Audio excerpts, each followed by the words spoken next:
Sabe, as línguas antigas são meio que como códigos, né? Cheias de segredos que estão só esperando para a gente decifrar.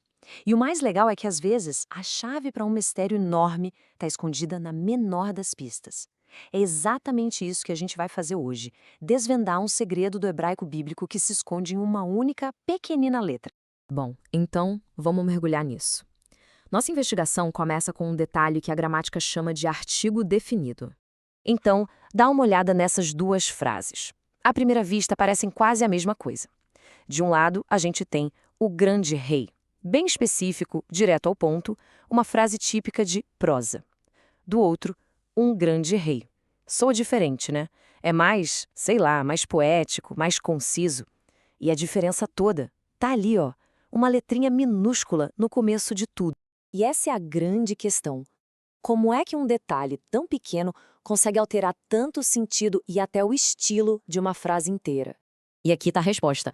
Essa letra, o E, com essa vogalzinha embaixo, o patá, é o artigo definido do hebraico bíblico. É basicamente o nosso O ou A, uma partícula minúscula, mas com um poder imenso. Vamos entender melhor como essa ferramenta poderosa funciona. Como é que ela consegue trazer essa especificidade toda por um texto? Então, o ponto principal é este. A função do artigo A é pegar um conceito geral, tipo cavalo, e transformar em algo específico, ou cavalo. Ele pega o genérico e transforma no conhecido, no determinado. E é aqui que a coisa fica realmente interessante. E olha, surpreendentemente simples. Diferente do português, que tem o, a, os, as, o artigo hebraico tem uma característica notável. E o mais incrível é a eficiência disso. Olha só, é a mesma partícula, o a, para dizer o cavalo, a égua e os cavalos. Ela não muda. É uma forma única para todos os gêneros e números. Imagina que prático. Tá, a forma dele não muda com gênero ou número, mas o som pode ter umas variações bem pequenas só para se adaptar à palavra seguinte. Vamos dar uma olhada em como isso acontece? É basicamente uma questão de fonética, sabe? Para facilitar a pronúncia.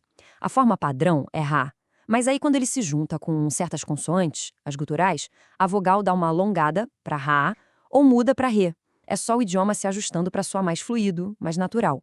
Mas tão importante quanto saber quando o artigo aparece é entender o que significa quando ele simplesmente some. E isso revela uma das características mais fascinantes dessa língua. Pensa bem, se a significa o ou a pergunta lógica que vem é: e qual é a palavra para um ou uma? E a resposta é surpreendente. Simplesmente não existe uma palavra para isso. A indefinição é comunicada pela ausência do artigo definido. Se não tem o, a gente assume que é um. Simples assim. A falta de algo é o que carrega o significado. É muito elegante, né? E isso explica perfeitamente aquela diferença de estilo que a gente viu lá no começo. A poesia hebraica quer o máximo de impacto com o mínimo de palavras. Por isso, ela muitas vezes simplesmente omite o artigo definido, criando um texto mais denso, mais rápido, mais evocativo. Mas calma, que o poder do artigo A não para por aí, não. Ele tem mais um truque na manga, um truque impressionante. A capacidade de definir não só uma palavra, mas uma frase inteira. Vamos construir isso juntos, passo a passo.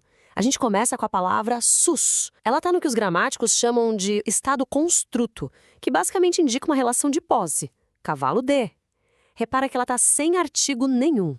Ok, agora a gente traz a segunda parte da frase Ré Melech, que significa o rei. Aqui sim, o artigo definido Ré está presente, bem na segunda palavra.